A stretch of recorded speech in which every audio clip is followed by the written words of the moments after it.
Welcome, everybody. To officially start today's United for Ukraine event, it is our recent tradition that we listen to the Ukrainian national anthem. And those who are moved to stand, I like to stand for it, are welcome to join us in standing. So we'll kick off the event with the national anthem. Thank you so much.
All right, thank you. Thank you so much, everybody. My name is Yemi Babintinashaye. I lead United People Global as the president, and it is my privilege to open this meeting today and to wish us all a fantastic meeting. Our time together is about 90 minutes. And for those who were here last week, and I see some of you, welcome back. Last week, we focused on understanding what was going on related to Russia's invasion of Ukraine and how it was affecting people in Ukraine. And of course, we always focus on action. So we also talked about how we can help, things that everybody can do. This week, we're going to focus on exploring possible explanations for why it's happening. Now, none of us here is the president of Russia, so we don't know exactly, but it is possible to try to understand why it's happening. Now, this is not just a theoretical exercise, because understanding why could also help us to think about the actions we can take and to determine how much conviction we need to put behind certain actions. All right? So, of course, in addition to understanding why, we will also speak briefly about some of the actions we can take to help. So thank you so much. If you're watching the recording, please watch it to the end because we have a lot of quality coming up. As always, we will all have a chance to speak. Okay, so if you want to know the flow of the program, in a couple of minutes, I will invite some of our friends here, none of the speakers, but anybody from anywhere, to just share some initial comments or thoughts you have before we kick off. I'll do that very shortly. Once that is done, I will present our first speaker who would share thoughts with us. After the first speaker is done, we will have a chance to respond, ask questions, and then we move on to the next speaker, which will be actually our Ukrainian brothers and sisters who will speak, and they will present. And again, they will have a chance where we can respond and ask questions. After that, we will have an open space where we can again continue to speak. We should be done by around 6 p.m. CET, Geneva time, which is 5 p.m. in the UK. So without further ado, I want to open the mic to people, so not the speakers, but anyone else who's here. Any initial comments you want to make? If you're brief, we can take 2 or 3. Any initial comments you want to make at this point before we invite our speakers, please? Please raise your hand. Use the app and raise your hand if you want to say something. It could be about today's topic. It could be about the invasion in general. Just as the Spirit moves you, is there anything you would like to say before we start? No? Am I missing any hands? Huh. Well.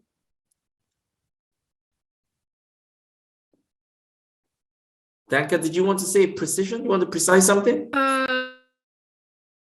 on, Danka. Please unmute, sorry.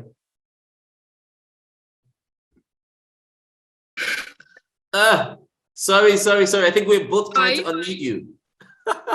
Okay, I just want say shortly because it's like our second meeting and we listen to this national Ukrainian have to say awesome hymn, and I guess many people listen it, but not all know the translation.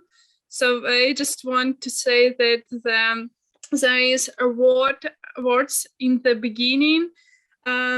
Душу і тіло ми положимо за нашу свободу. It means we gave our body and our soul to our freedom. Yeah, it's really beautiful. Thank you. And I encourage you to look it up. Look up the translation of the Ukrainian national anthem. It's as if somebody knew they were going to need it. But it's pretty apt. Okay, Osemwingi, thank you. You have the mic. Anything you want to say as an initial reaction? Okay. Good afternoon, everybody. I'm Osemwingi from Nigeria. So I want to say that Putin, in my own perception, Putin is afraid of Ukraine being associated with NATO. So that is why he had to do all this. I feel that if Ukraine can assure Russia or Putin that they won't be part of NATO, I don't think Russia will be worried, and this war they will settle it diplomatically. I feel his worry is about Ukraine joining NATO. All right, we'll come to that. Yeah. Valeria, you will have the chance later, okay? We just want to get initial reactions from people here. Anything on your mind? I can still take 1 or 2. Anything on your mind at all? Thank you, Osemwingi, for getting us started. Please, as the Spirit moves you, please don't make me call you out. Manu, you got the mic, please. Hello everyone. Hello Yumi. It's good to see you again. So I just wanted to say one thing that we are going to begin this session once again, and I've joined last time as well, but this time I'd like to quote something that I think we should continue with this only. Peace cannot be kept by force. It can only be achieved by understanding.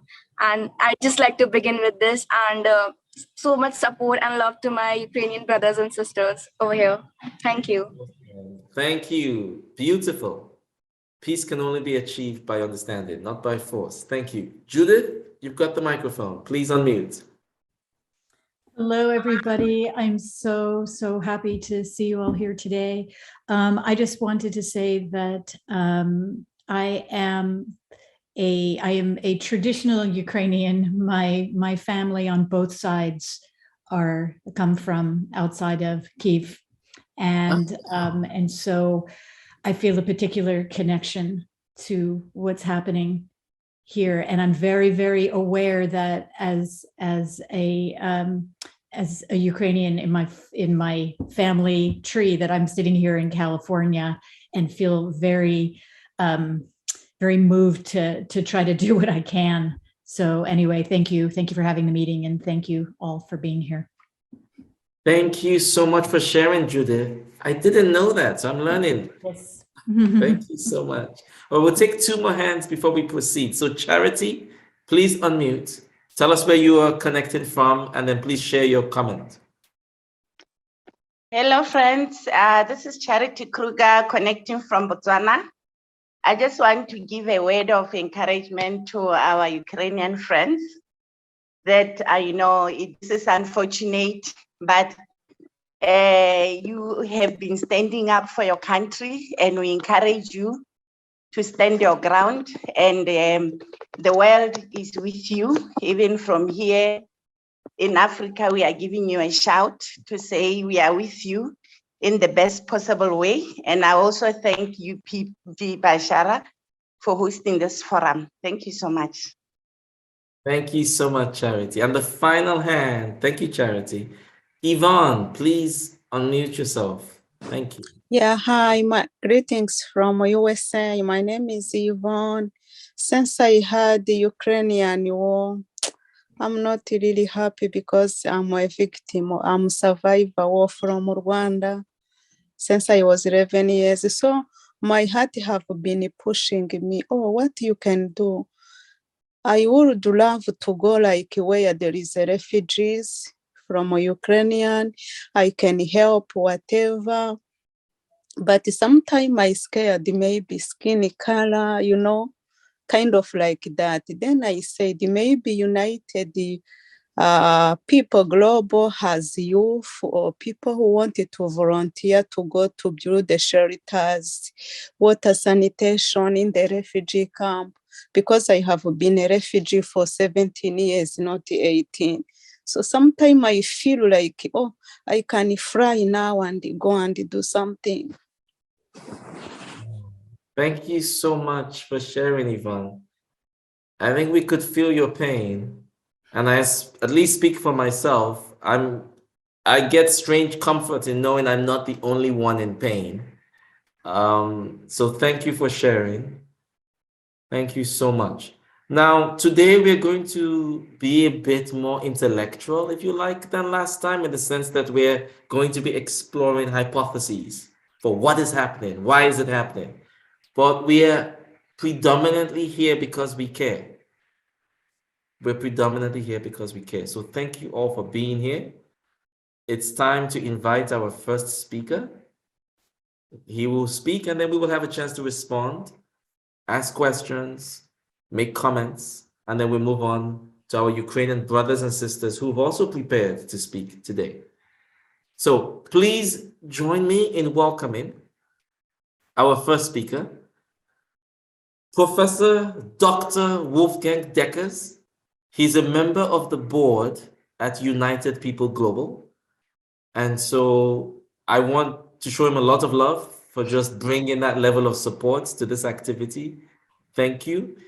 He has over 35 years teaching experience in a variety of institutes in the UK, but also overseas.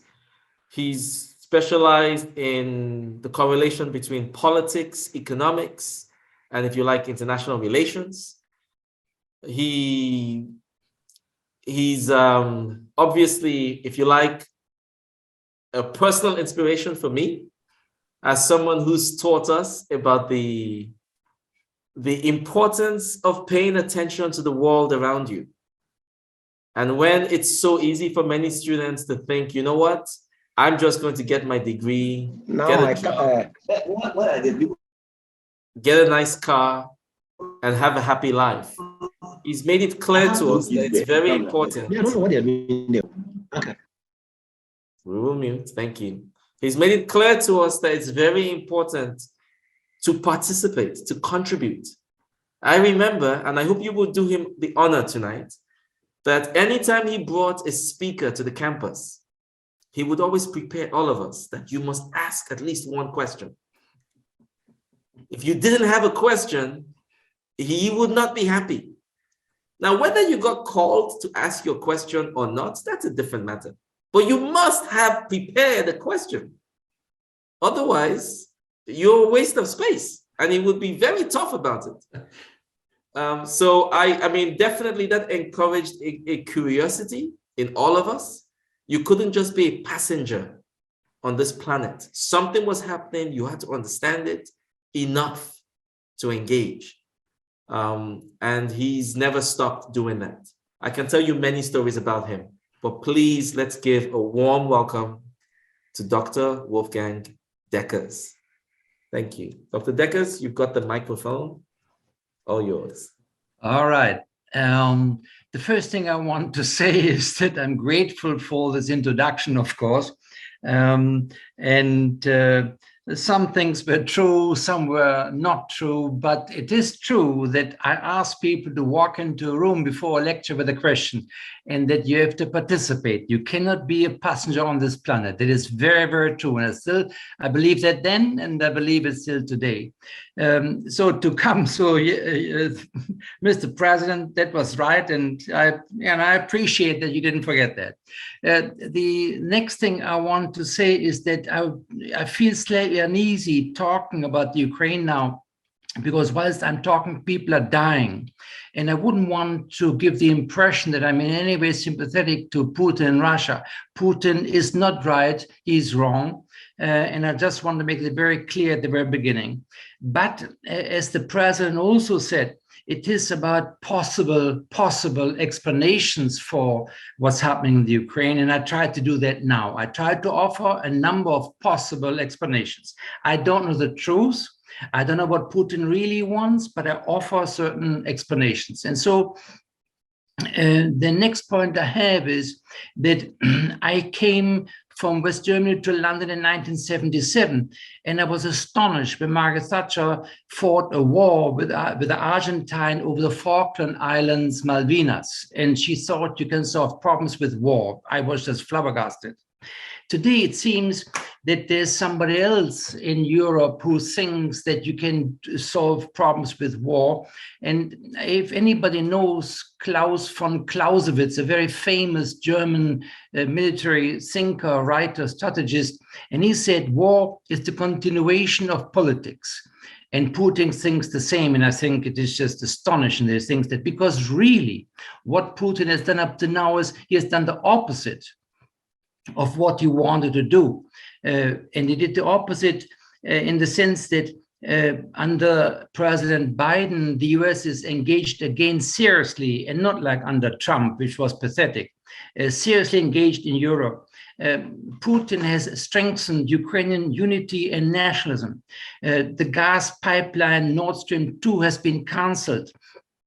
Germany has increased its military budget dramatically, becoming the largest military spender in Europe.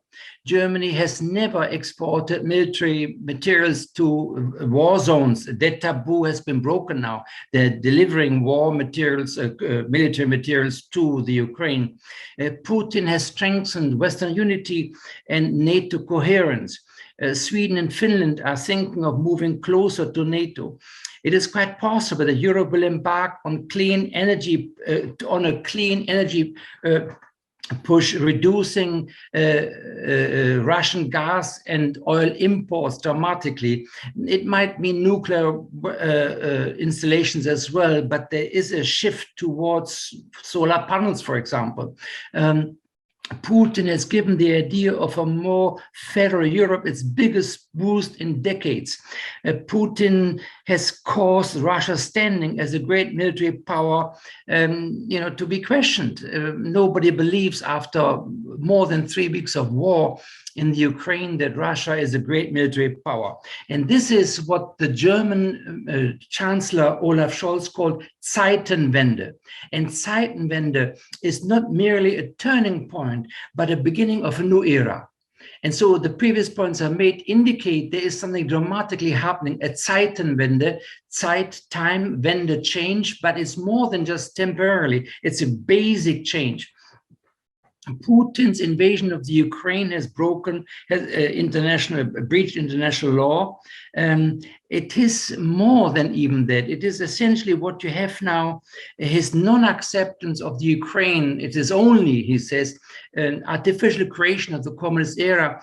There is now a systemic conflict between Putin and the rest, the Western world. You know, maybe you remember the disinformation operations with Hillary Clinton's emails, for example, his electoral manipulation also with Brexit here in Britain, his support for the far right in European, but beyond the countries, his oligarchic finance networks, that all constitutes a threat to the Western liberal order, to democracy, to universal human rights, to international law. If the Ukraine is such an artificial creation controlled by Nazis, why would Ukrainians fight so hard for such a bizarre construct? Neo-Nazi followers of the 1940s extremist nationalist fascist Bandera. I went to school with Ukrainians in Germany in secondary school, so I'm very familiar with Bandera and other people.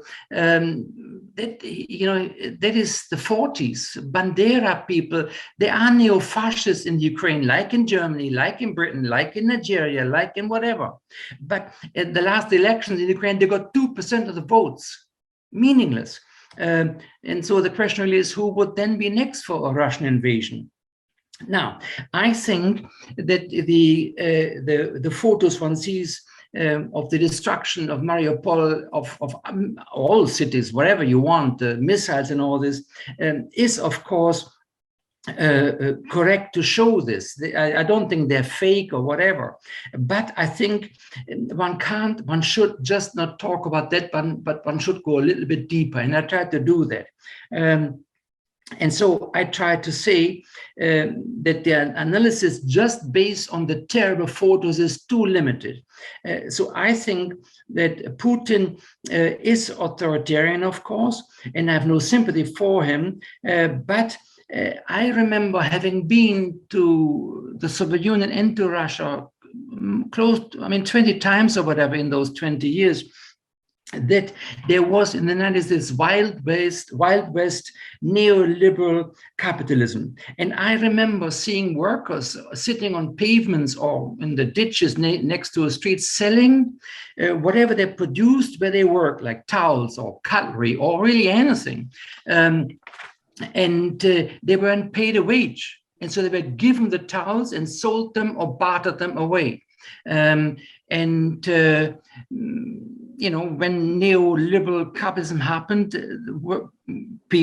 workers were given shares in the companies, factories they worked in, but they didn't know what shares really were. Like they didn't know that there were dividends or they increase in value or they lose value. But many other people did know that, and they bought these shares of people for cash, for rubles. And I think that some of them became excessively, in this way and in other ways, very rich. And one of the people, I live in London, is of course Abramovich, and he bought Chelsea Football Club. He is excessively rich. He is a billionaire and all this. And in my opinion, you cannot become a billionaire in a legal way in 10, 20 years. And he did, and many others did. And they took the money out of Russia. And normal Russia and normal Russians lost out massively, and they took the money and laundered it in London, in UK, and in the US. And Abramovich now has problems selling Chelsea Football Club, and he has invested, among other things, as loans or whatever, 1.5 billion pounds. He has given Chelsea, and he just said he doesn't want the money back. Now, if I owe you £1,000 or dollars, I want it back. I can't afford not to get this back from you because we live in such a context. He can afford to write off $1.5 billion or pounds or whatever. It's just out of this world, in my opinion. In Germany, you have streets named after Gorbachev because he was seen as co-responsible for unification.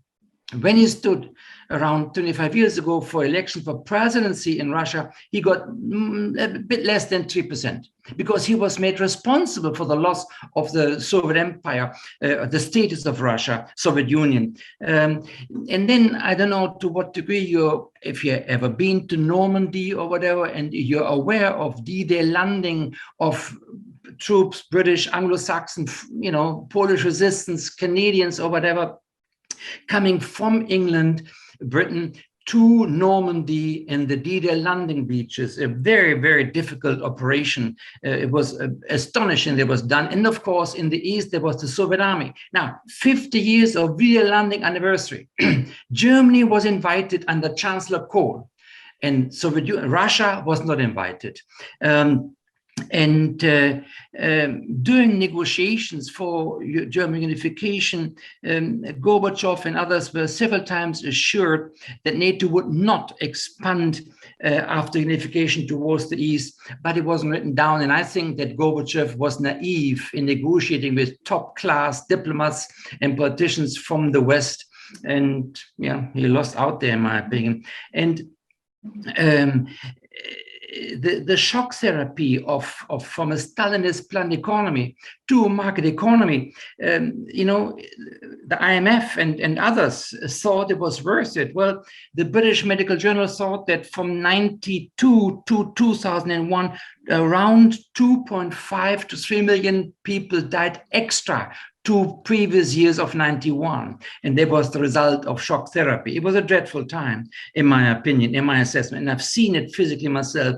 And so I now come to the possible explanation. The first is this humiliation I just mentioned. That is something everybody is aware of, knows. And in my opinion, one explanation for the war is the massive failure of Western leadership, of Western politicians, and its complacency to take Russia seriously. And as was said before, the worst humiliation was NATO expansion. And this was extremely tricky. In 1999, a number of countries joined NATO. In 2004, some more. NATO membership went up from 16 members to 30. Now, you can't really expect Russia to accept this. That is unacceptable. That will not happen. So the first explanation is this humiliation in the NATO expansion, not taking Russia seriously. And then, I don't know if you go back, but there was the color revolutions in Georgia, Ukraine, in Kyrgyzstan. And then in 2008, Ukraine was promised NATO membership. Now, of course, Russia needed a security guarantee not to join Ukraine, not to join NATO. So my first point is the humiliation, the massive failure of Western leadership and negotiations and not understanding, wanting to understand. The second point I have is that essentially I don't think that Putin is mad at all. That is sometimes mentioned, so it's not the case. He is a classic Russian chauvinist authoritarian. Would Mexico or Canada be allowed to join a military organization anti-American? I don't think so. Would Ukraine be allowed to join NATO, which is anti-Russian, anti-Soviet? I don't think so. And so there is no, in my opinion, there is no Russian politician who would not want the security guarantee. And I think, and I'm not Ukrainian, and I defer to Ukrainians, of course, in many, many ways, but the Holodomor, the murder by hunger in 32, 33 was more important for many Ukrainians than the Nazi invasion. But Putin does not accept that they have different experiences there in Russia, doesn't accept they have different linguistic, religious, cultural practices, which are different from Russia. Putin says, why speak two languages, Russian and Ukrainian, if you can speak one, like Russian? Well, tell this the Spanish and the Portuguese. Two countries very close, but you wouldn't accept that Spain invades Portugal and says, you, Portugal, don't exist really. And so my second explanation for the invasion is that essentially, Putin does not accept a separate existence of the Ukraine. My third explanation is that Putin got away with the occupation of Crimea, but NATO countries also invaded Libya, disregarding international law, were involved in fighting in Kosovo in 1999, also against international law. And so my third explanation is the West does not care too much about international law either, and human rights, and they violated them. Since when has the US accepted sovereignty in Chile when Allende was toppled by the military man Pinochet, or in Guatemala, going back to the 50s, the United Fruit Company, or the Mossadegh coup in Iran in the early 50s, Italy after the Second World War, the color revolution, as said before, in the Ukraine, Georgia, Kyrgyzstan, or there were Taiwanese troops in Tibet in 49. Who has condemned Israel for the wars in Gaza or the weapons delivered to Israel today? And now today, the US and UK and so on delivering weapons to the strong supporters of human rights, Saudi Arabia, that was meant to be ironic, for the war in Yemen. And how can you complain about others doing, similar things? And I could give 80 examples of the disregard of sovereignty by the US since 45. And so Putin says Russia is not weak anymore. That time is over. We are not dependent anymore on Western loans.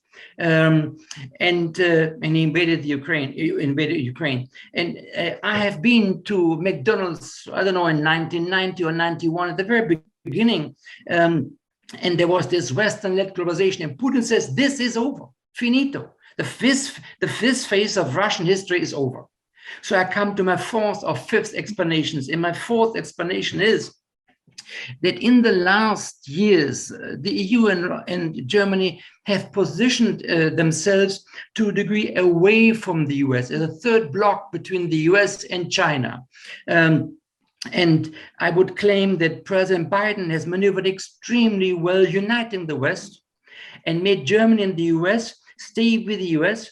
And the US is now in a much better position to tackle China and continue its attempt to stay hegemonic.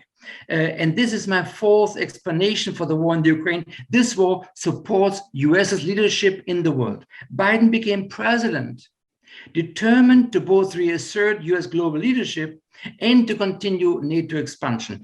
He had a particular interest in drawing Ukraine in, which meant convincing Germany and other unenthusiastic NATO members to agree that the Ukraine had cleaned up its corruption sufficiently to become a member of NATO.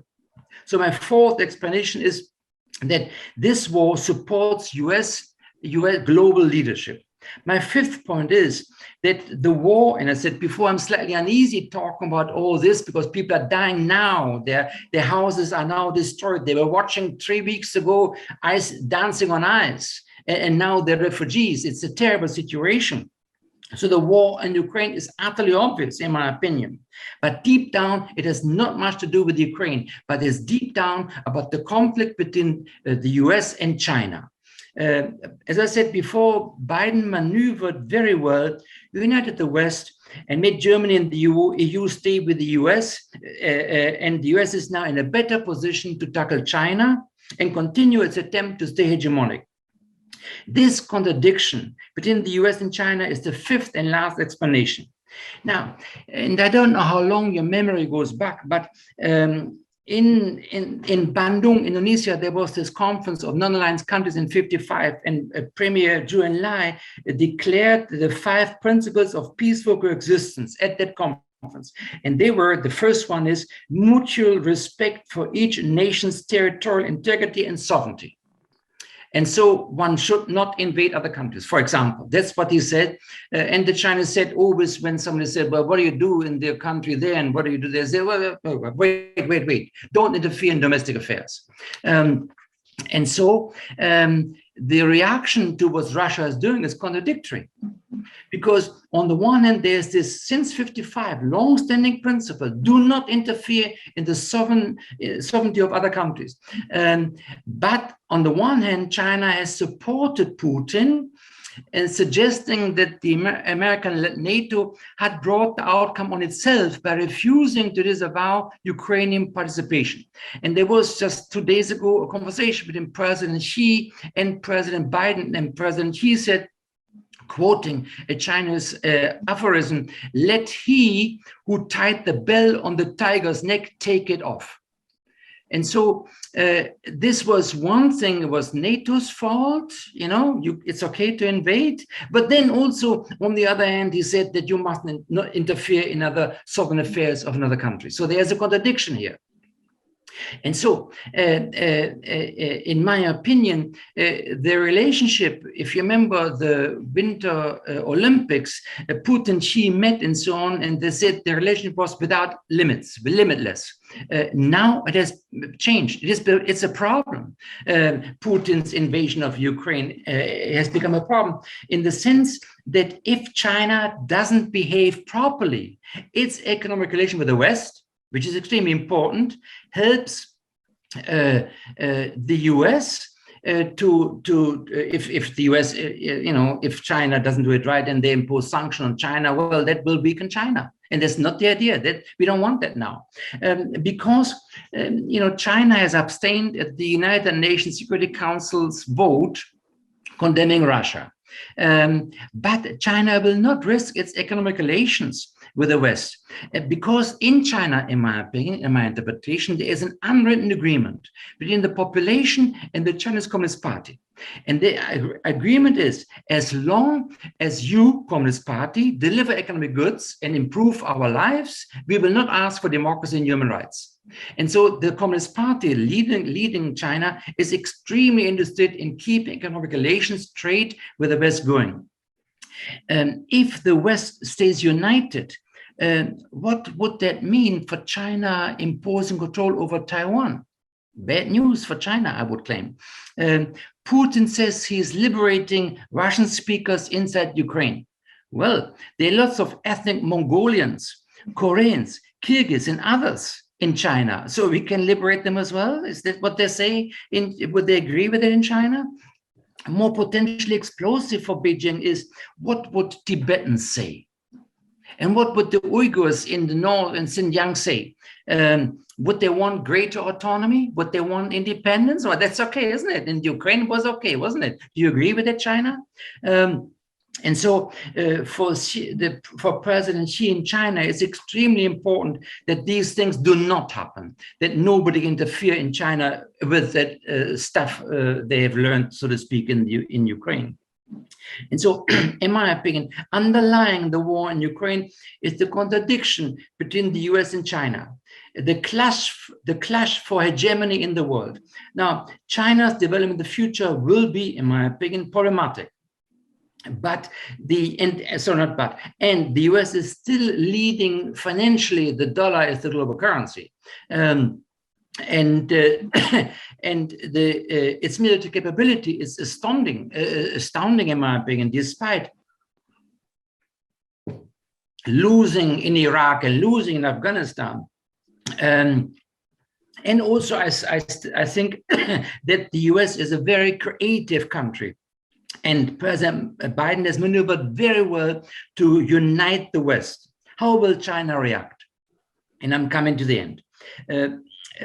President Xi Jinping will not risk his foreign policy approach of strengthening China. He will not risk global trade flows by supporting Russia economically and militarily. China wants to become at least an equal to the US, if not hegemonic itself and dominant in the world itself. And so the real conflict, US versus China, underlying everything, in my opinion, is still to come. And China is not quite ready for that conflict yet, and they will want to avoid that conflict as far as I see it.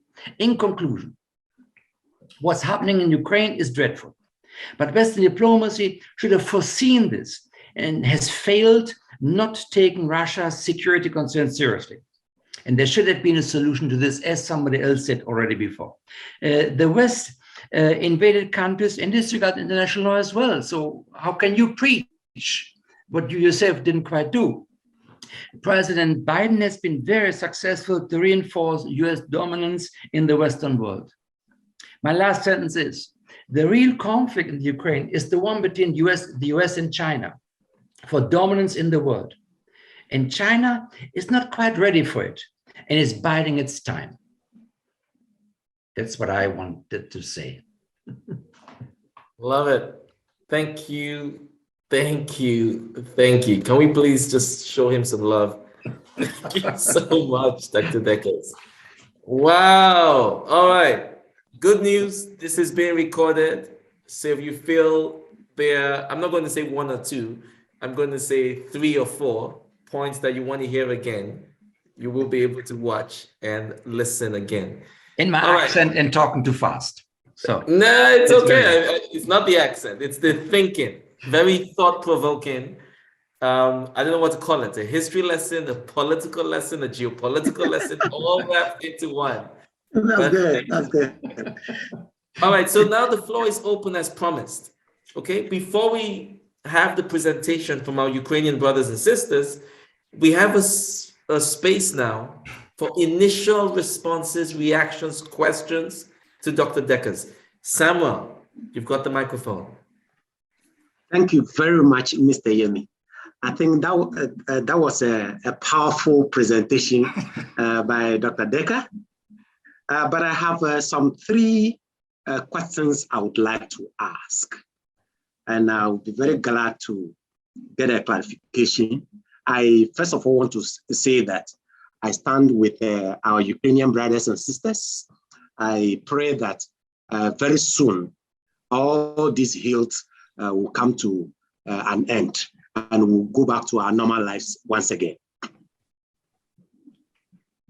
Now, my first question to doctors, what is it that the Western leaders have not been doing or have failed to do, for which reason Putin is doing what he's doing? That's number one. And now, can you repeat that, please? Repeat number 1, please. In Dove's presentation, I remember he was saying that the Western leaders have failed in doing certain things. Okay. Yes, so I want him to be very specific. I want to know specifically what are some of the things that they have failed to do. Okay. For which reason maybe Russia is feeling vulnerable. For which reason they are taking this action. Okay. That's number 1. Okay. That's number 1. Number 2. Do you think that Putin as a person have any personal interest of maybe issues against NATO? For which reason maybe he feels threatened by NATO's astronomical growth in recent years?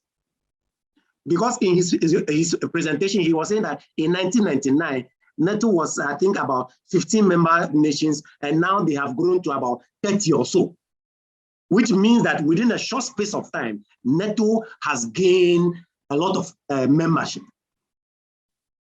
So what is Putin's maybe issue with the rate at which NATO is growing? For which reason he is doing what he's doing? All right, we got that. Next one, your last question. Number 3. Is NATO becoming a security threat to the world? I didn't hear that. Say it again. Number 3 is NATO becoming a security threat to the world? Is NATO becoming a security threat to the world? Very thought-provoking. Thank you very much, Samuel. Thank you. All right. To manage time carefully, I propose we take a few more questions so that Dr. Deckers can respond to them at the same time. Is that fair? Sure. Thank you. So, Latif, Osemwingi, and then Valeria. The shorter you are, the quicker we can get to his responses. So Latif, you go first, please. All right, thank you, sir. My question is very simple. We've seen the invasion of Iraq, we've seen the invasion of Libya, and some other countries in the world, the Palestinians and all of that.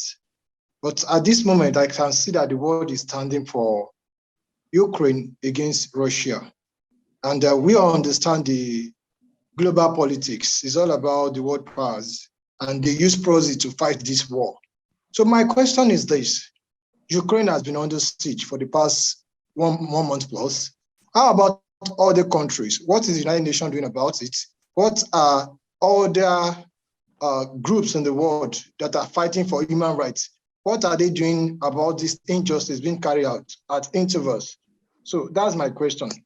Thank you very much, Latif. Great question. Okay.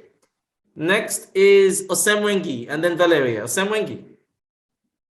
Okay, thank you very much. I'm Osemwengi from Nigeria. The question I want to ask is this. When we have the United Nations and other groups, you know, in the world trying to unify the nations, my question is, what is the work of NATO in the world? What is the work of NATO in that region? What is their work? Is it legal as NATO as a group of countries? What is their usefulness? Yeah, let me put it that way.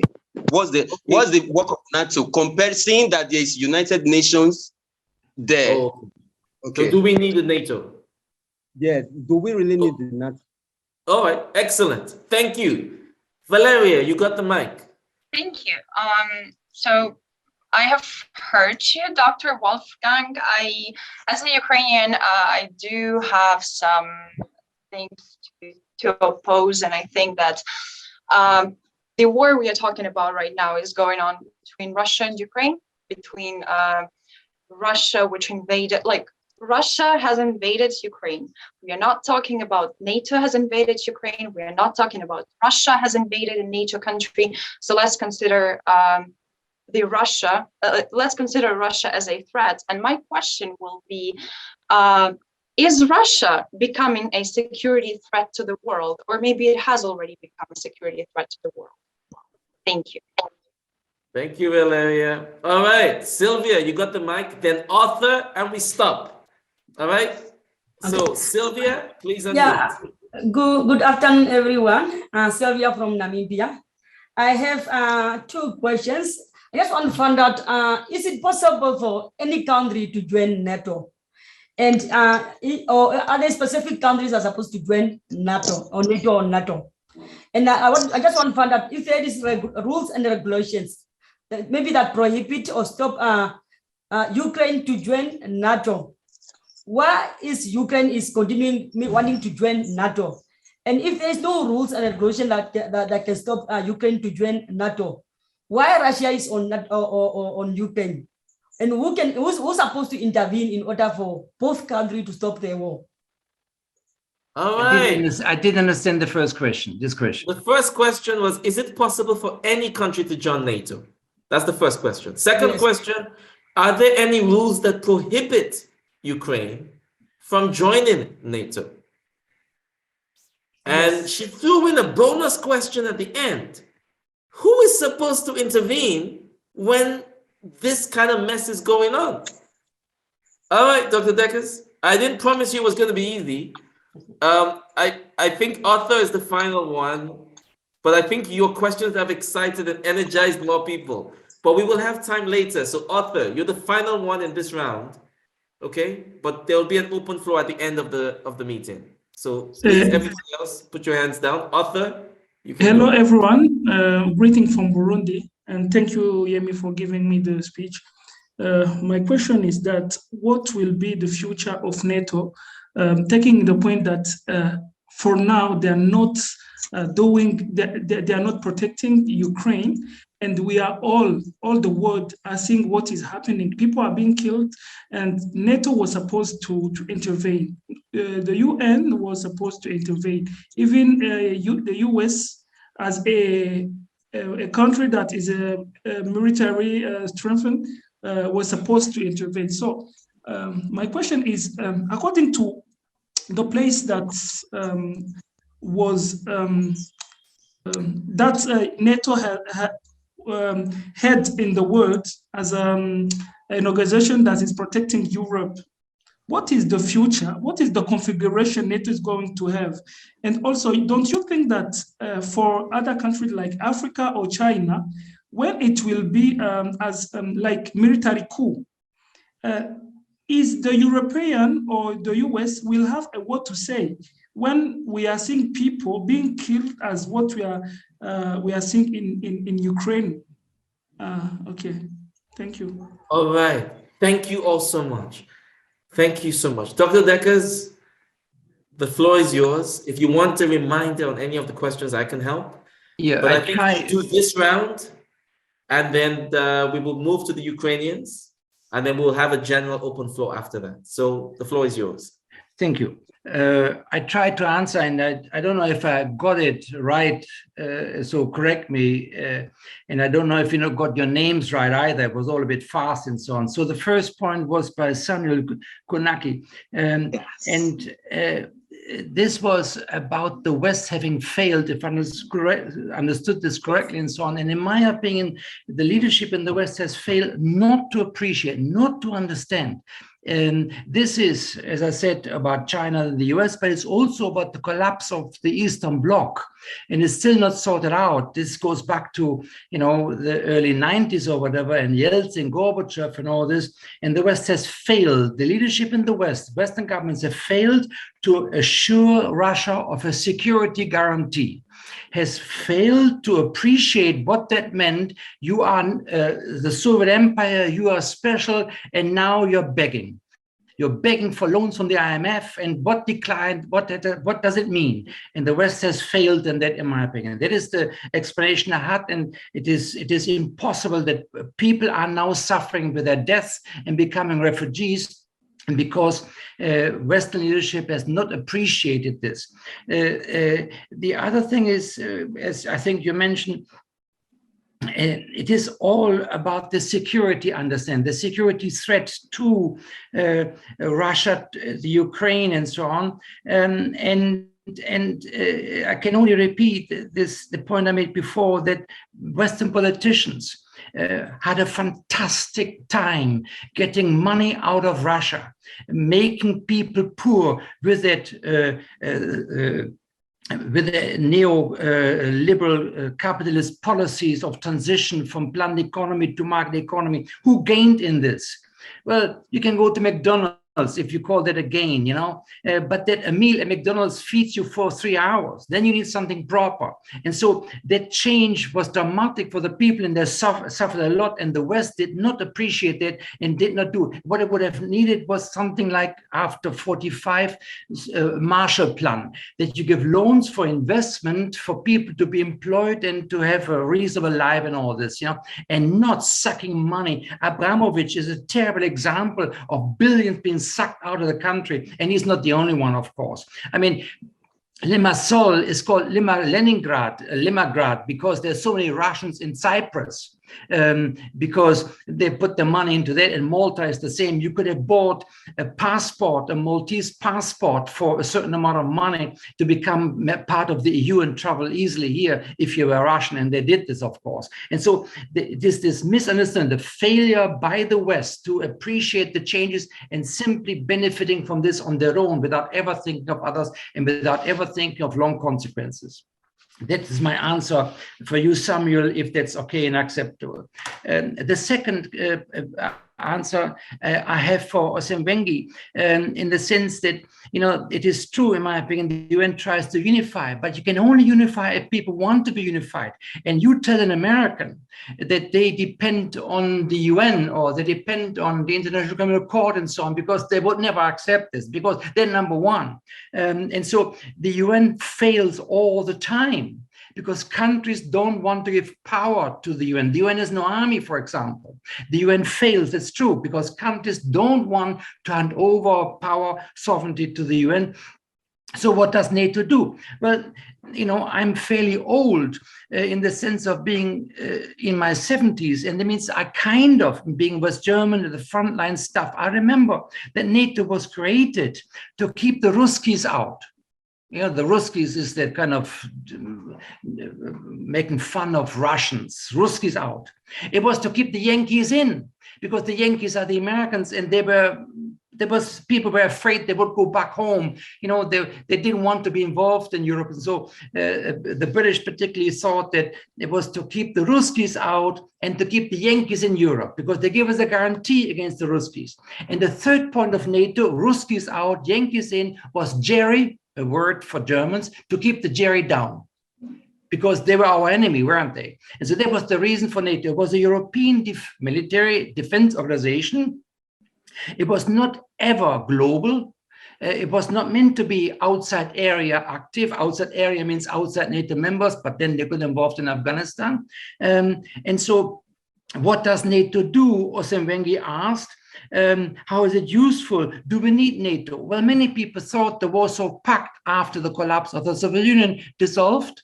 And NATO, what is the point? The Germans are our friends now. The Yankees are gladly here, so to speak, and Ruskies, they're not an issue anymore. They don't attack anymore. I mean, the Soviet Union doesn't attack anymore.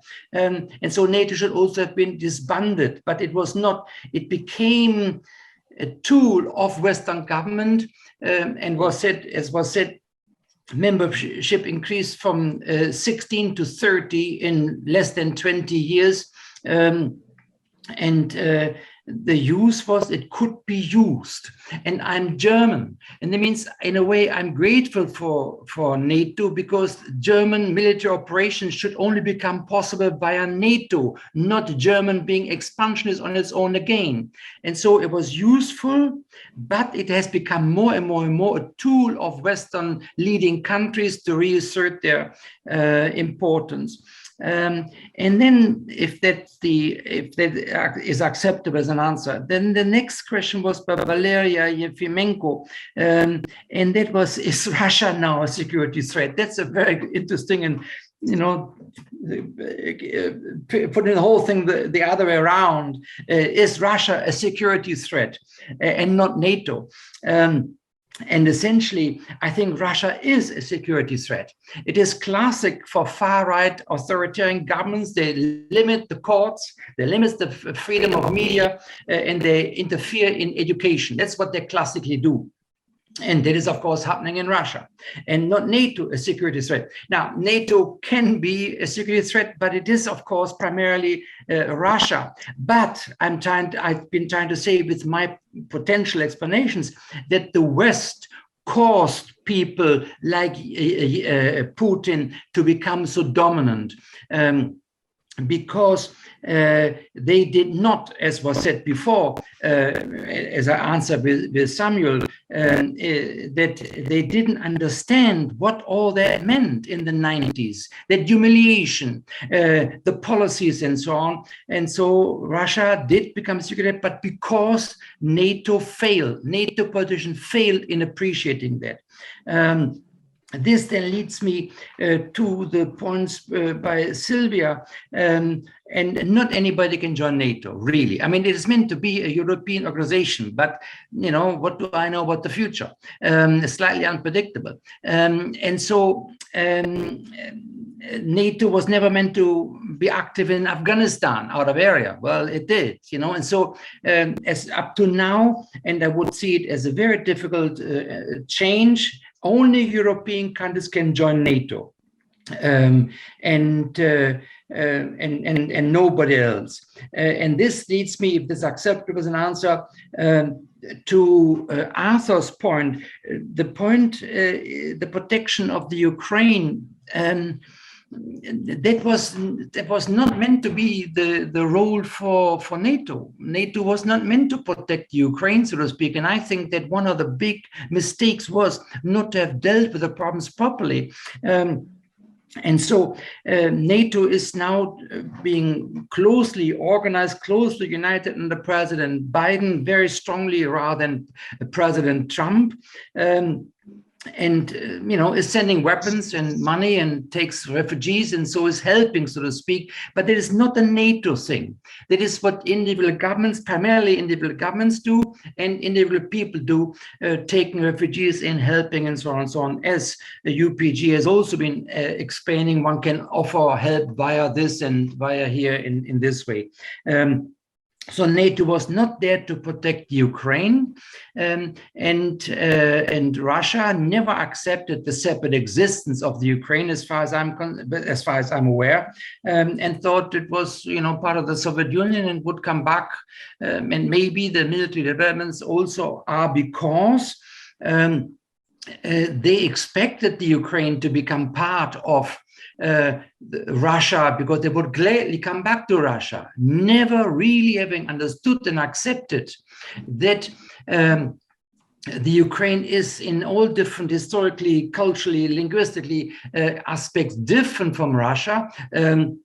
And they will not put kind of flowers into your guns when you get there, but they're fighting massively to keep you out. And they were surprised, and maybe that's why militarily is not going forward. And so the role of NATO was not to protect Ukraine, but I think, and I come back to the point I made with Samuel, that in my opinion, NATO leadership has failed to understand what it means if NATO gets closer and closer. They are now in Latvia. Latvia has a common border with Russia. Well, what do you expect? And then any chauvinist authoritarian like Putin would, of course, say, come on, we have to fight, we have to get involved in that.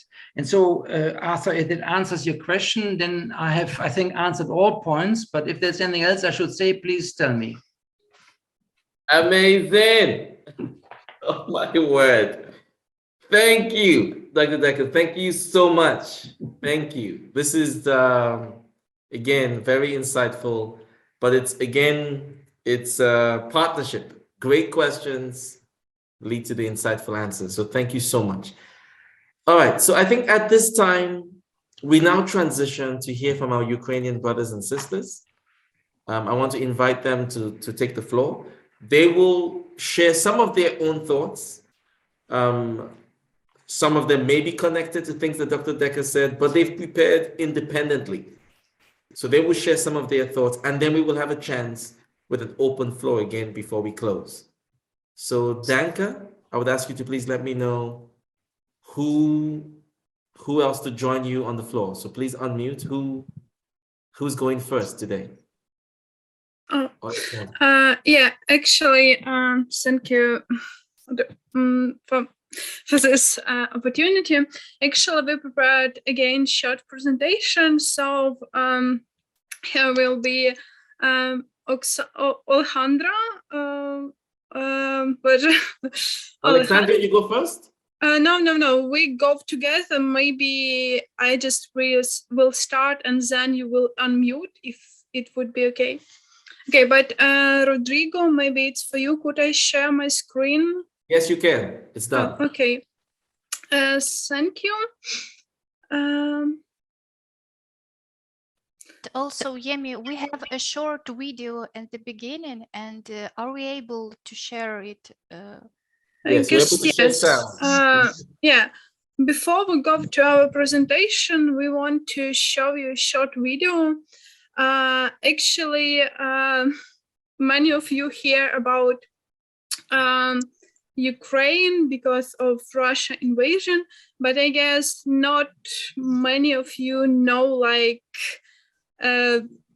history of Ukraine and why this happened now. So in this video, it helps us to go deeply. Okay, one moment. If there will be, it's short. So is this the video that Alexandra was talking about? Yeah. With the capital city of Kyiv. Following the invasion of the Golden Horde after the mid-14th century, Ukraine has fallen under the rule of multiple neighboring countries. While Ukraine had been mostly occupied, Moscow state became a powerful enemy. However, many Ukrainians became Cossacks, formed a state on part of the territory, and built a powerful volunteer army. Soon, Ukraine found itself divided between the Russian Empire and Habsburg Austria. But the spirit of the Kazakhs remained as Ukrainians fought for their independence, which they finally gained in 1918. Then, Russian Bolsheviks installed their government using military force. Ukraine became the Ukrainian Soviet Socialist Republic. To suppress Ukrainians, the new government conducted a mass confiscation of food in Ukraine, known as Holodomor. Millions of Ukrainians were starved to death. Despite remaining an oppressed colony within the Soviet Union, Ukrainian nation has survived and outlived the Union itself. And in 1991, Ukraine has declared its official independence again. In 2004, the Orange Revolution took place. Hundreds of thousands of peaceful protesters rose up against frauds caused by a pro-Russian lobby during the presidential elections. Despite some progress, political pressure within Ukraine and strong Russian influence continued as Ukraine suffered economic stagnation. Fast forward to 2013. The pro-Russian president Yanukovych refused to sign the European Association Agreement, which has led to statewide peaceful protests called Euromaidan. The government attempted to violently shut down the protests, but the nation didn't give up. The protest turned into the Revolution of Dignity. Revolution supporters were threatened, persecuted, and killed by the government. Riot police and thugs killed more than 100 protesters. President Viktor Yanukovych and his cronies escaped. An interim government was formed in Ukraine. The new presidential elections were scheduled for May 2014, followed by the parliamentary elections in the fall. In the meantime, Russia has started its special operation to annex Crimea. On February 27, Russian troops occupied the peninsula. On March 16, the new pro-Russian local government conducted an illegal referendum. 2 days later, Russia has formally incorporated Crimea as its two federal subjects. Many of the resisting Crimean Tatars and Ukrainians have been captured and imprisoned or killed. More than 100 people became political prisoners. Meanwhile, Russia has also instigated and sponsored anti-government protests in the eastern part of Ukraine. Spring of 2014, Russia-backed separatists and Russian regular troops attempted to occupy the whole southeastern Ukraine. Ukrainian armed forces fought back, stopping the Russia-backed separatists and Russian regular army from occupying the whole region. On September 5, 2014, Minsk Agreement has been signed between Ukraine, Russia, and the two separatist republics. It implemented an immediate ceasefire, which has then failed. Over 13,000 people have been killed to date. Despite Crimea annexation and the war in the Donbas region, the conflict has directly affected less than 10% of Ukraine's territory. The rest of the country remains safe and open to tourists. Today, Ukraine's IT industry and agricultural sector are booming as the country advances towards European integration. Yeah, of course, this was before the Russian invasion in Ukraine. So now the floor to Alejandra. Thank you, Danka, for the video. Hello, my dear UPG family. Please say, is everything okay with my sound? Can you hear me? Thank you. Perfect. So first of all, I'm grateful to all of you as you are here. And for us, for Ukrainians, it means that you do care. I'm Alexandra, and a month ago, I had to leave my home with 2 small backpacks, but I didn't leave my motherland. I'm staying in Ukraine and trying to fight as I can. You've just watched a brief history of Ukraine, and this video has ended in a positive way. However, it's not relevant anymore. And actually, after Dr. Wolfgang Decker's presentation, I see that I guess we have to rename our presentation to Opinion from Ukraine. And last week, I told you that we will try to answer the question about the reason for this war, and it can't be short answer. And so we collect some important facts from the history. First thing that I have to say is that Russians used to say they are descendants of Kievan Rus, which that is not true. The truth is, when Kiev was founded, only forests and swamps covered the place we call Moscow today. and Moscovia, and then Russian Empire, and then USSR, and now Russia always tried to steal our history so that they could look greater than they really were and that they really are. Secondly, Russians tried to leave Ukrainians without our language. In Russian Empire, those things like Valuyev Circular and the Ems Ukaz, you can Google it. These documents forbade to print books in Ukrainian language and to teach in Ukrainian language. In 1933, Soviet authorities started an artificial convergence of Ukrainian and Russian language traditions. They approved a new Ukrainian orthography that changed our language for 80 years, not 18, 80 years. Only a few years ago, we tried to resurrect our true Ukrainian language. Thirdly, they killed and repressed Ukrainian poets, writers, and artists, especially in 1920 and 1930, and we call it executed Renaissance in Ukraine. Fourthly, hunger. Artificial hunger created by Soviet authorities to kill Ukrainians. The most catastrophic one was in 1932-1933. The number of victims is measured in millions, not thousands, in millions. And fifthly, the USSR wanted to create a Soviet man, so-called Soviet man, which means there could be the Ukrainian or any other nation in the USSR, and there was a lot of nations in the USSR. As you may know, USSR collapsed in 1991. Since then, Russia tries so hard to resurrect the empire and to join all colonized, previously colonized territories, which became independent countries in 1991. Danka, please go to the next slide. Danka.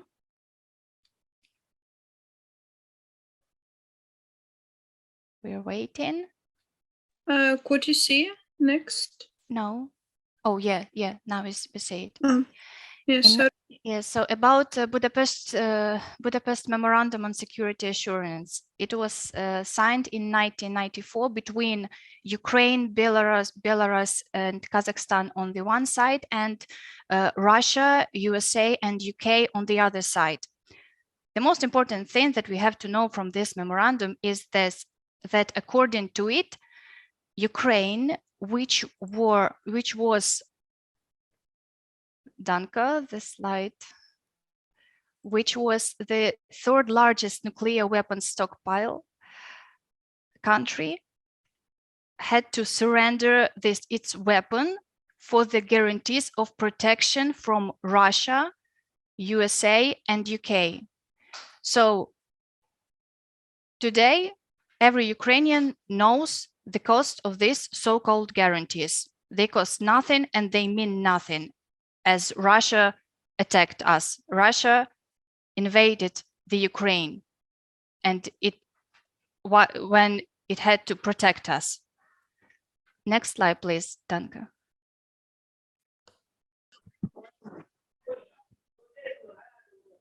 Danka. Yes, thank you. So on the slide, we see the things that we already saw in video about Revolution of Dignity, and many people were killed then, and the Crimea was annexed by Russia, and some regions of Donetsk and Luhansk were occupied by Russia. So since 2014, there is a Russia's war against Ukraine. Next slide, please, Danka.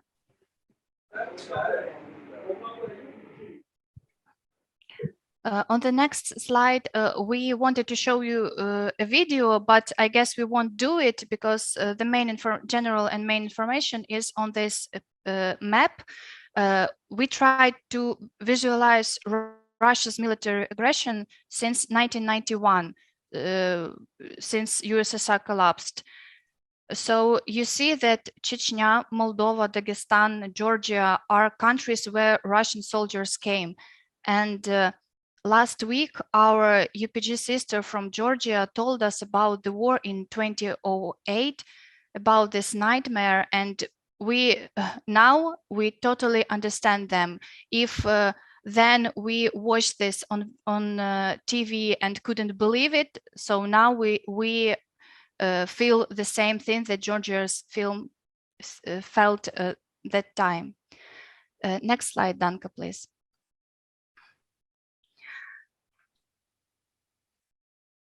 So, as you see on the slide, while the whole world said never again about concerning World War II, Russians screamed, "We can repeat," concerning that war, and moreover, they wrote to Berlin on the aircrafts that are bombing Ukraine now. So when someone says to Ukrainians that we have to stop fighting to finish this war, or that we have to use only diplomacy, I'll tell you that it's not impossible for us, because we are not those who attacked. We try to protect ourselves. And the only conclusion from everything that I told is that if we stop fighting, if Ukrainians stop fighting, there won't be any Ukraine. I saw a few messages in chat today about peace. It was, we want peace, enforce the peace. But unfortunately, as Ukrainian, I have to say that for us, it's some kind of a point of no return, if I use right words. And for us, peace or truce means that Russia will attack us again and again, as it happened with Chechnya, until until there will be no Ukraine. So for us, for Ukrainians, only victory is an option for us, and for democracy to survive, and for us to survive as a nation. So, Nata, will you join the presentation?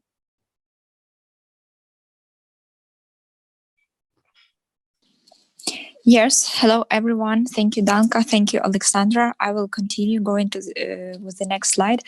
Unfortunately, I don't know why, but I cannot see the full presentation which Danka is sharing, but I have it on my iPad. So I will saying that please go, Danka, to the next slide, and you will make it the next one. Yes. So as you can see on your screen, on the 24th of February this year, Russia started the war against Ukraine. And the picture, which is on the next slide, you see that this is, of course, it's kind of like a funny picture, but of course it's not. Yes. How you can see the Russian president, how he behaves, and how he want to go there where people do not wait for him, and where he's like he will not be hosted. And just to mention about the current situation, what is going now within the countries, within the world. So Danka, please go to the next slide. I would say that in Ukraine, of course, our country as independent country is demanding for immediately withdrawing the Russian troops. This is our main goal of each negotiations we have from our president and from our government, because we are the country with our sovereign territory. And every day, and I think it's have been during the month, 1 month, we are asking NATO to close the sky. And of course, we understand that this is very like kind of sensitive topic. Yes, we still don't have the sky closed, but we are signing the petition. We're asking the world to help and to cover our sky, to start to stop bombing our cities. And regarding the world, as you can see, the world is providing sanctions to Russia. Yes, mostly it's economical sanctions, which are coming from European Union, from some Asian countries, from the US, and Ukraine is pushing them hard to make the sanctions more and more. And we have the information that now more like 200 businesses, 200 companies, they refuse to cooperate with Russia, and they will stop their businesses within this country. But of course, it needs some time to be effective with it. Yes, and of course we feel a great support, and we receive great aid to Ukraine, humanitarian aid and some military aid from the countries which support us so much. And meanwhile, in Russia, this country still is calling this war as a special operation, and which is not the truth, of course. This is false. And this special operation explains that this kind of has a name to avoid the war, which is not right as well. And of course, they declare their rights to fight only with neo-Nazi who threats the Russian-speaking Ukrainians within our country. But of course, as you can see from the previous speakers, yes, and from our previous presentation from the last week, there are like no neo-Nazi in Ukraine. It's also not truth, it's all false. And Danka, please go to the next slide. Here you can see just shortly how world is helping us, what companies is leaving Russia, leaving the country, yes, how European country and even the US, how they close their airlines, yes, for Russians, so they cannot travel, they cannot go anywhere, and all other famous companies, as you're aware, or like Netflix, Apple, McDonald's, H&M, Nike, BMW, like there are many of them, but I just mentioned like the most popular, yes, how they refuse cooperate with the country. And of course, Visa and MasterCard, they also suspend operations, because we also understand that some money operations, yes, it's also need to be stopped. I mean, like it's preventive measures to stop this war. So go, Danka, please go to the next slide. Here you can see two pictures, and maybe for all of you, like you just don't understand what it is, but I will explain. There are numbers and there are pictures on the slide. As of now, due to the official information of Ukrainian government, 127 children has been killed during the beginning of the war. But of course, we understand that the number could be better, and it can be better even as of today, because not all child, unfortunately, can be calculated properly and just right immediately, yes. And also 167 children wounded. They are in hospitals, or even what it could be worse, they are just in their homes or maybe in their root cellars. I mean, in their, like in the bomb shelters, they can be wounded, but they could be in that places where they cannot receive any medical help. And you can see on the left pictures, there are empty child prams, 109 empty child prams, as a symbol of the children which were killed in this country.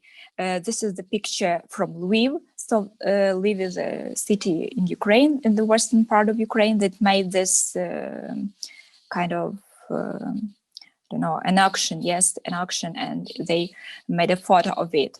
And on the right picture, you can see the cover page of Time. This is this magazine, how the Ukrainian soldier is helping Ukrainian woman and her child, evacuating them from Bucha. And as you might know, this is Bucha, Irpin, and Stoyanka, and other cities in Kiev region on the north part is the most dangerous part of the region now, and they are fighting, and they're fighting so hard, and this is really good when soldiers can help civilians to evacuate from this territory. And please, Danka, go to the next slide. As some of you might remember, for those who attended the previous session, yes, when we had our session, in those hours, the drama theater in Mariupol was bombed and was attacked with a bomb, yes. And in this drama theater in Mariupol, they had a bomb shelter in the basement where children were hiding. At what you can see on the picture, this is this theater, how it looks like from the airplane, yes, like this is the picture. And what you can see in these circles, in this yellow circles, that it was mentioned that there are children, yes, like, and it was even written in Russian. So like for asking not to bomb these assets, yes, because the children are there. But unfortunately, you know what happened? The theater has been bombed, and thanks God, some people could be alive and they saved, but some of that not, of course. And what is important to mention that this is the same, how to say, the same war behavior, yeah, the same situation as Russia behaved in Syria when they bombed hospitals and some kindergartens and schools for the purpose. So they knew that civilians were hiding there, then kids were there, and they did it for purpose. So this is kind of their I don't know, handwriting of war. And Anka, please go to my last slide, but not the least one. I would like you to see the map of Ukraine and how they're from what parts of neighborhood countries, from Russia, from Belarus, and from occupied Crimea, the planes with the bombs are coming from and attacking cities of Ukraine. And that's why you can understand that not only the eastern part, yes, is in danger, or Kiev is the capital, now is the western part in danger, even the central part of Ukraine in danger, and there is no more safe place in Ukraine as of now. So thank you so much, and Danka, the floor is yours.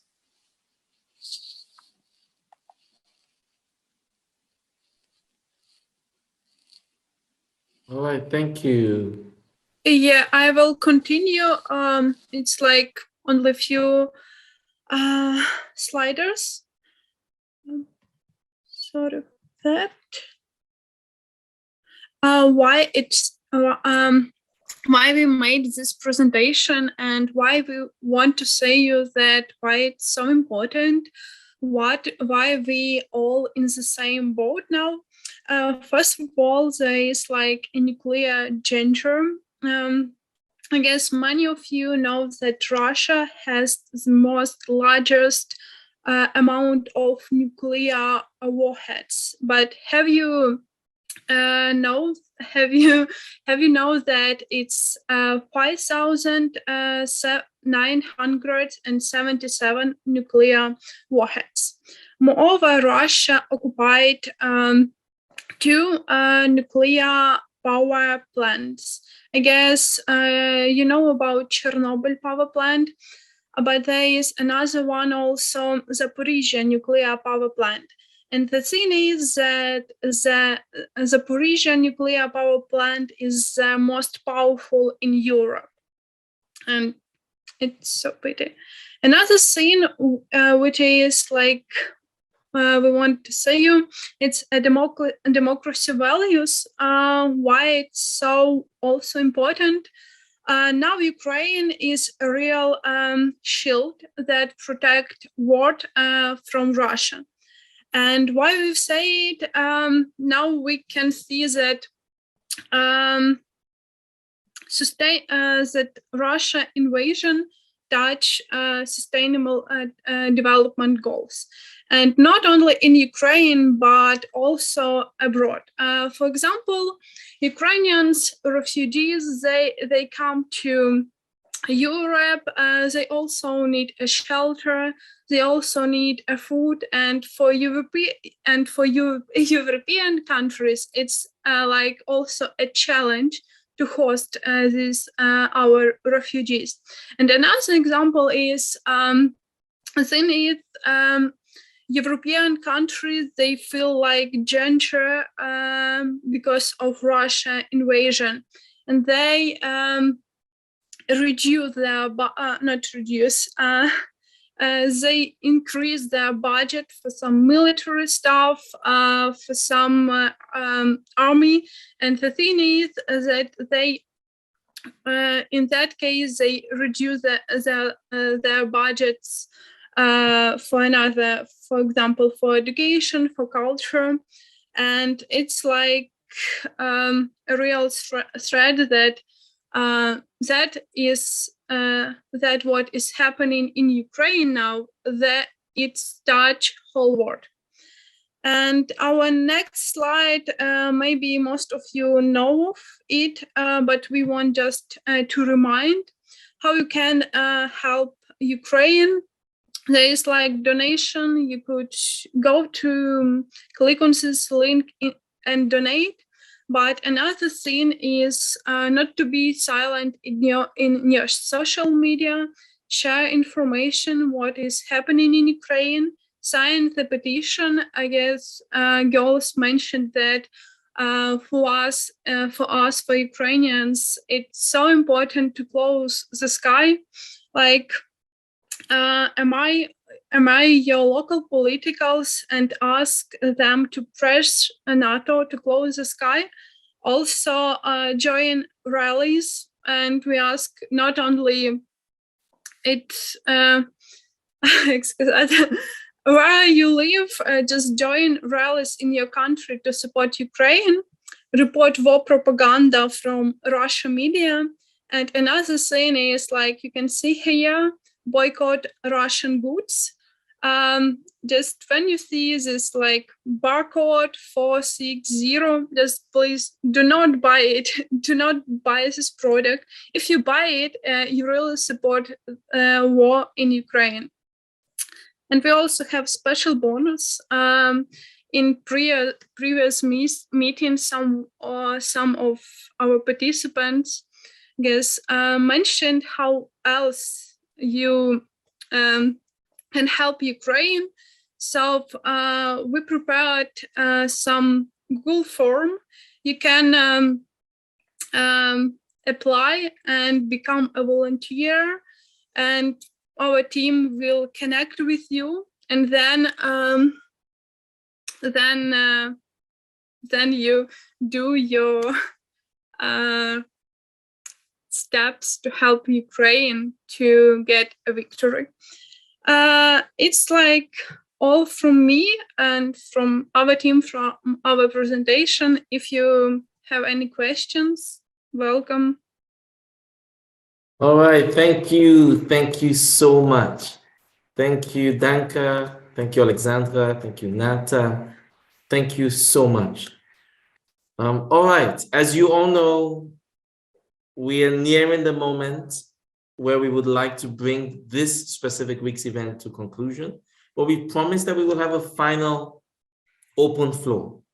So if we can be disciplined and concise, please raise your hand. If you have a reaction or a question, you got the mic. Now, Dr. Dekkers, did you have a question for the Ukrainians? Did you? All right, so Dr. Dekkers, please unmute, and then Mariami, and then Samuel.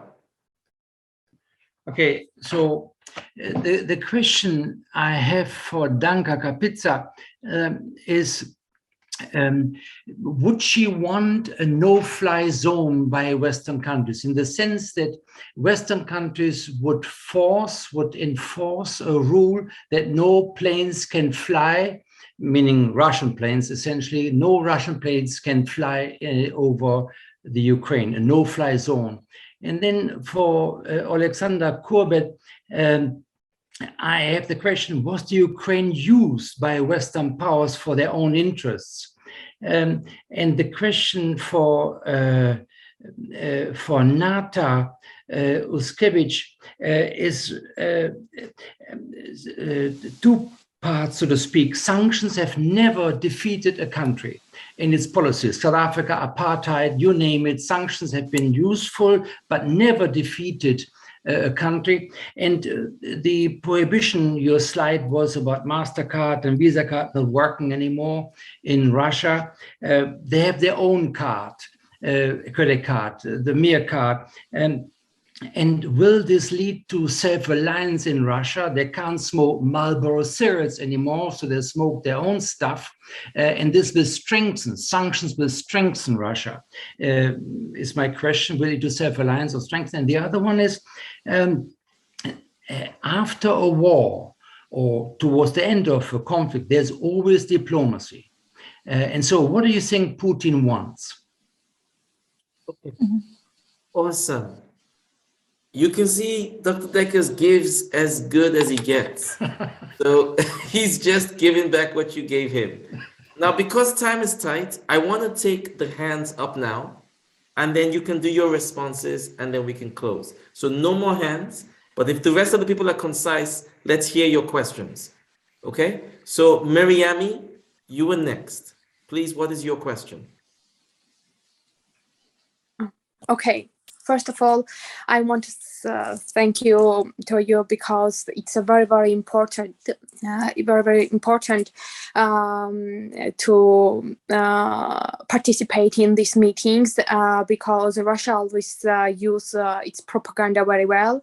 You know, I have seen some questions in chat box, and there was one of them which I want to talk about. It was the pro-Russian Ukrainians and the treatment. And you know, Russia always say that it involves in another country because to protect its citizens, and it's like international humanitarian intervention, and it is not right. It's not absolutely right because it's an invasion, it's illegal, and there is nothing to do with international intervention because, for example, the plan is the same. Plan was always the same in the past, and it's the same now. There was some question, what does Putin want? And I think he wants to destroy us. I'm from Georgia, and you know, it's the same plan. They did not do anything in another way.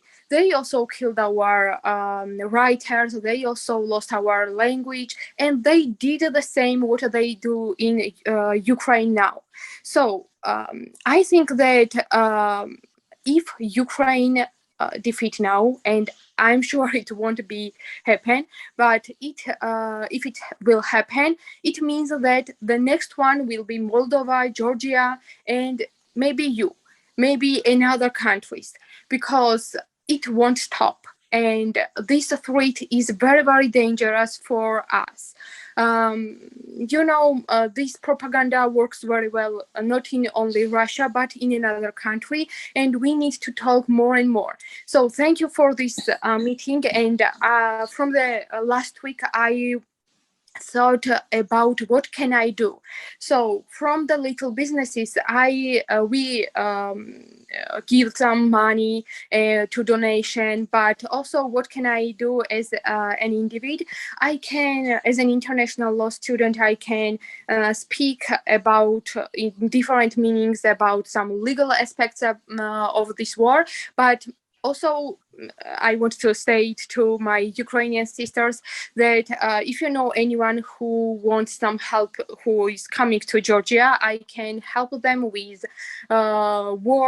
working place, with accommodation, with food, with clothes, or anything which is appropriate. So thank you for this meeting, and can you tell me what is the most important, what you need now?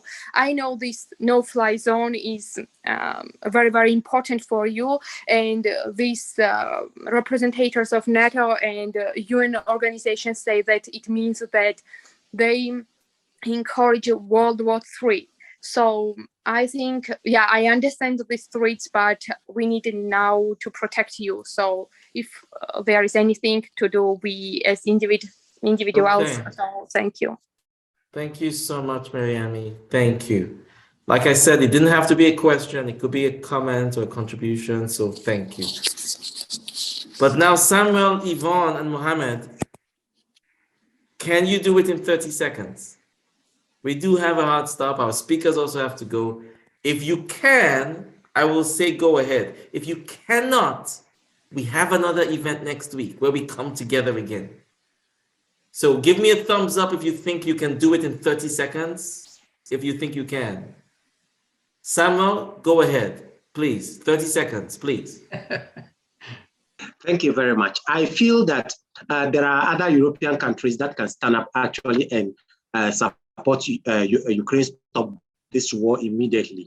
But maybe perhaps because of some economic benefits they are also getting from Ukraine, they are unable to join the race completely. And I also feel that Putin is just on a revenge mission, probably trying to create the Third World War. Thank you very much. Great. Thank you. Nice and concise. Yvonne, you got 30 seconds. Thank you, Samuel. Yvonne, please unmute. I will not talk that much.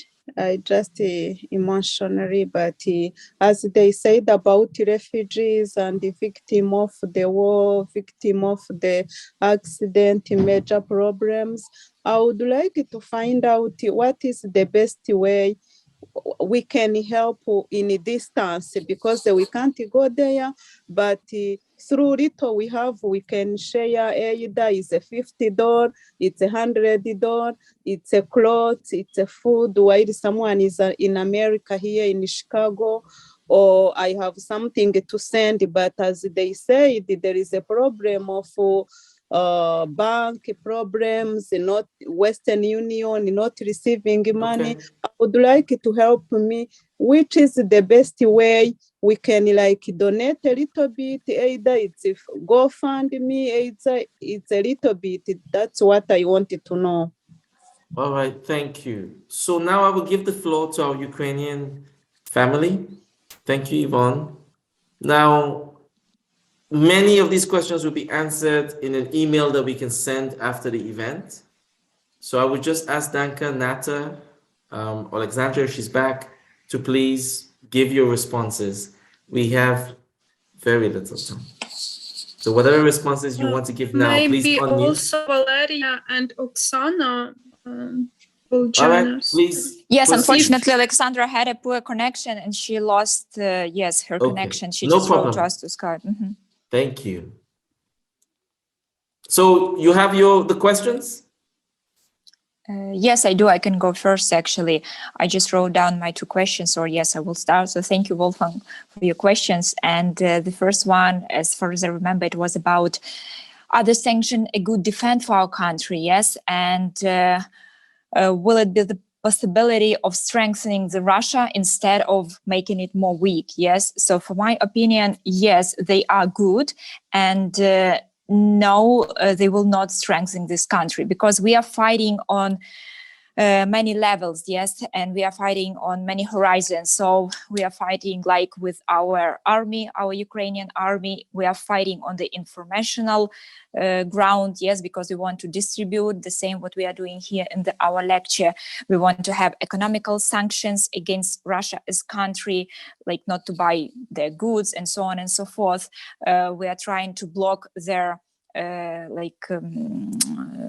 how they sell their goods to Europe. So it's all about defense of our country. Yes, it's not can be on one level. It should be on different levels, and that's why I think it's really help to us and to our country. And the second question about what does Putin wants.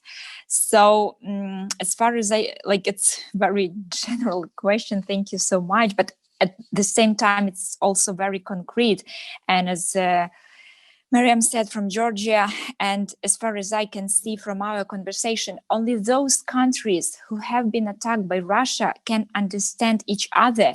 They can understand the Russian propaganda, and they can understand what to answer and how it feels when you attacked by Russia, and when you are trying to explain to all the world how it is wrong, how we are really try to defend us, how we are not fighting because we want to fight, and how it is the war like against our country. It's not the war between two countries. We are just defending. So what does Putin want? He just wants the Ukraine to get out of the world map. Yes, it wants us to be destroyed, to be disappeared. He wants the capital of our country to be one of Russian cities. He wanted to be like, I don't know, the half of the country or something like that. So he doesn't want our independence anymore. This is the answer. Thank you. Awesome. Thank you so much. Danka, you can unmute. Anything you want to respond to?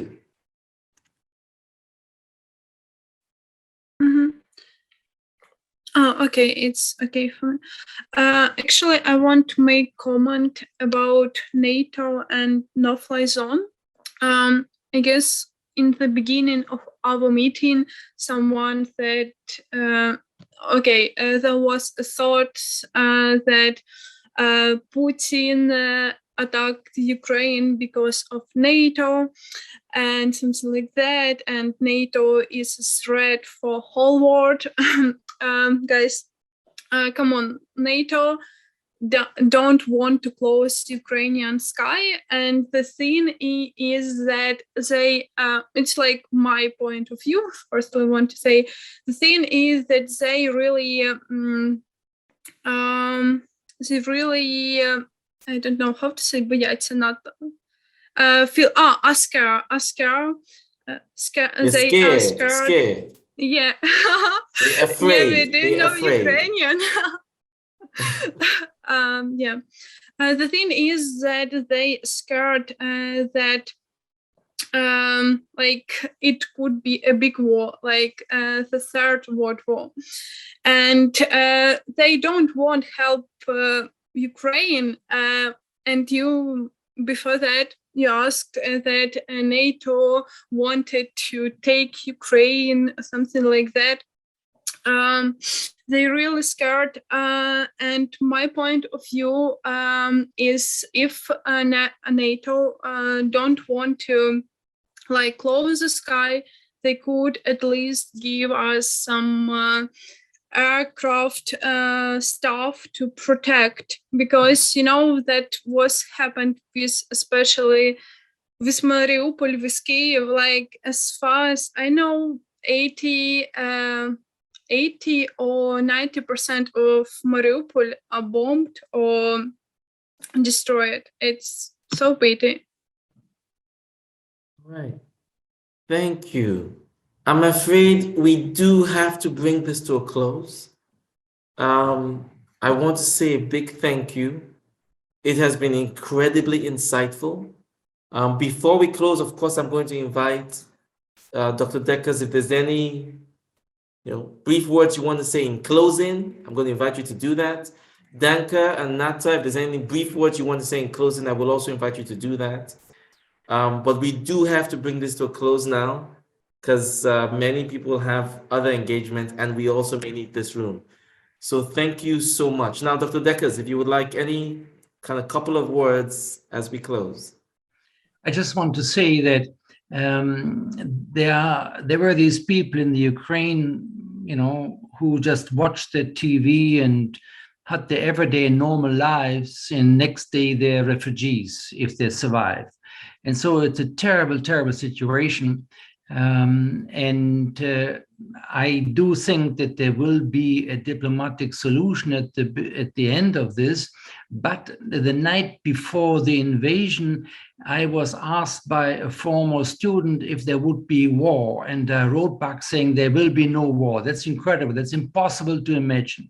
And so I think there will be a diplomatic solution to this conflict, but I was wrong that it would never start. And so I might also be wrong about the solution. And I find all this very interesting to hear different views and questions, because they add to what we know about the problems. Thank you. Thank you. Thank you so much, Dr. Deckers. Danka, Nata, Alexandra, welcome back. If you want to share a couple of words as we close, you got the floor. Who wants to go first? Danka, go ahead. I just tell shortly that we gathered together our two presentations and also formed to be volunteer for Ukraine, and I shared it in chat. So if you are interested or if you want to overview or found more information, just check in chat. And I really thank you all who come, and especially for those whom I know. I'm really happy to see you here. Thank you very much, Danka.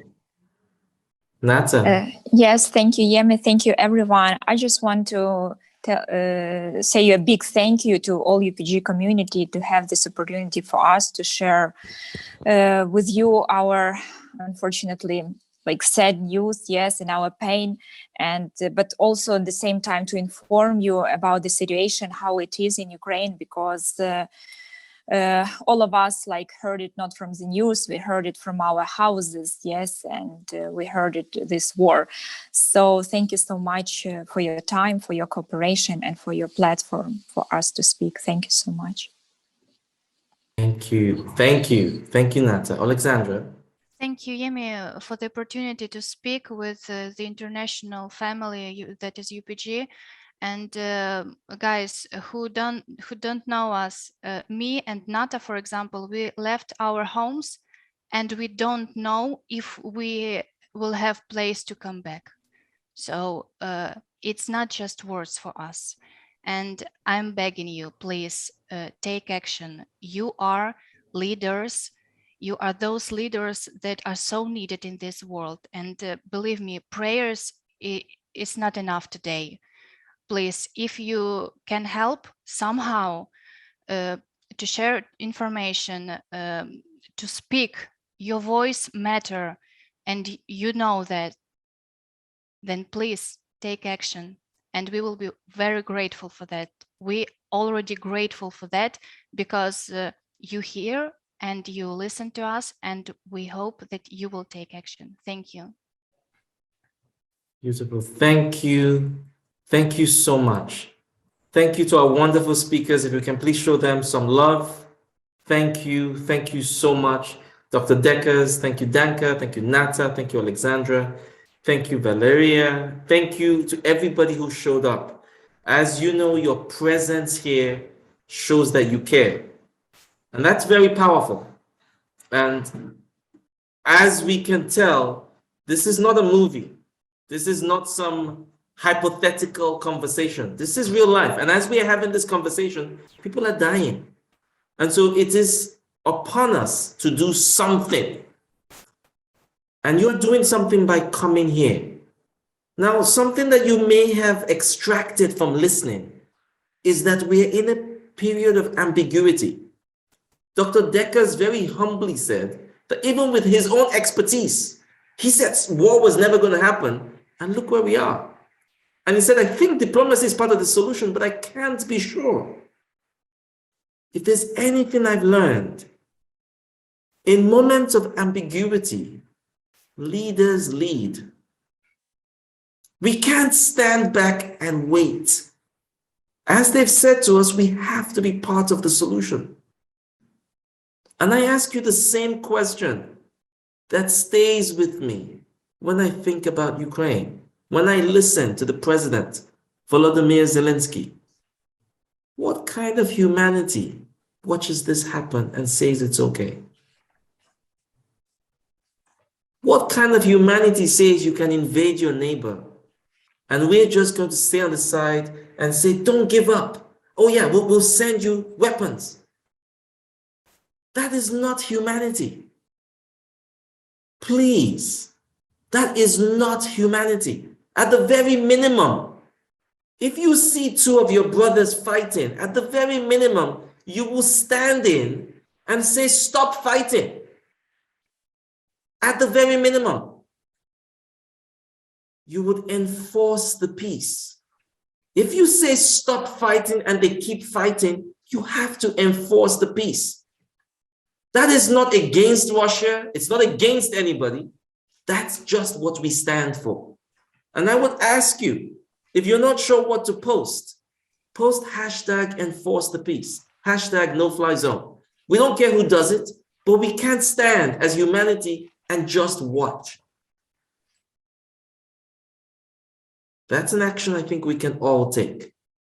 And if you're not sure, follow UPG on social media. We post. You can follow me. I post. If you can't find the words, I don't think it's anti-anybody.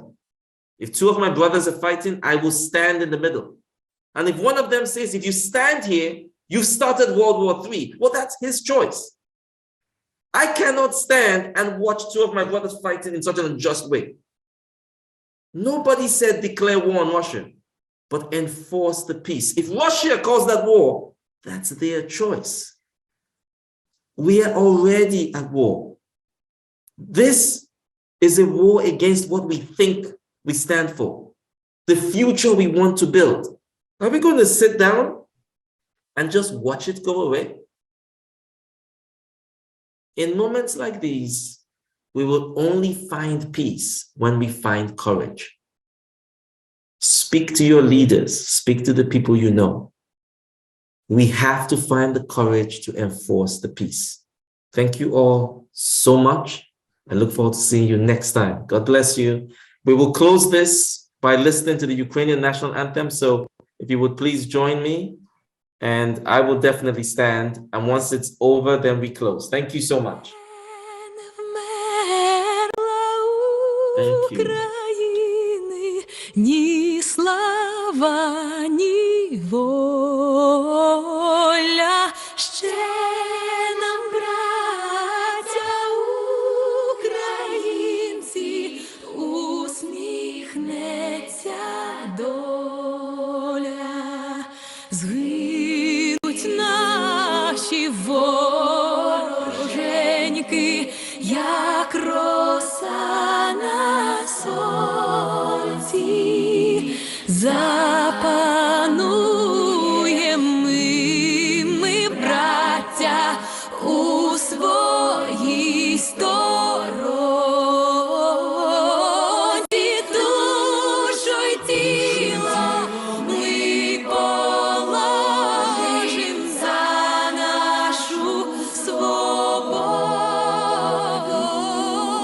і покажем, що